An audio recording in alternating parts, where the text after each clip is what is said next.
Patay matapos saksakin ng ice pick ang isang aso sa Iloilo City.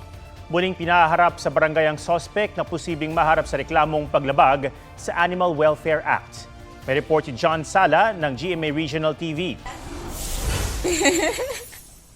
Pamilya kung ituring ang mixed breed dog na si Oreo. Pero ang dating masiyahin at maliksing alaga, hindi na makakasama ng pamilya Ubaldo sa Iloilo City. Ayon sa fur parent nitong si Aling Vilma, lumabas ng bahay si Oreo nitong Lunes. Normal lang daw na lumalabas ito para umihi o dumumi pero bumabalik din agad. Pero laking gulat nila nang makita itong tumatakbong duguan. Namatay si Oreo kalaunan. Sa autopsy nakitang tinamaan ng saksak ang bituka nito at nagka-fracture ang ribcage. Ito malambing saya balahaw.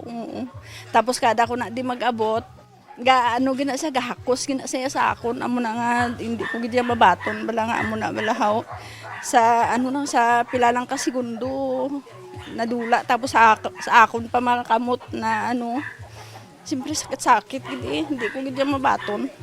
Kwento ng ilang saksi, sinaksak ng isang lalaki si Oreo gamit ang ice pick. Ang sospek, dumayo lang daw sa lugar para sa birthday party. Nagreklamo ang pamilya Ubaldo sa barangay at nakaharap nila ang sospek.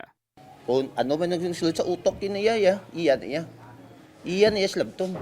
Desidido ang pamilya Ubaldo na sampahan ng reklamong paglabag sa Animal Welfare Act ang sospek. Sinikap ng GMA Integrated News na kunan siya ng pahayag pero hindi siya matagpuan. Tumanggi ring humarap sa media ang may-ari ng bahay kung saan idinaos ang birthday party na pinuntahan ng sospek. Muling maghaharap ang pamilya Ubaldo at ang sospek sa Lunes, January 27. John Sala ng GMA Regional TV, nagbabalita para sa GMA Integrated News. Huwag magpahuli sa mga balitang dapat niyong malaman. Mag-subscribe na sa GMA Integrated News sa YouTube.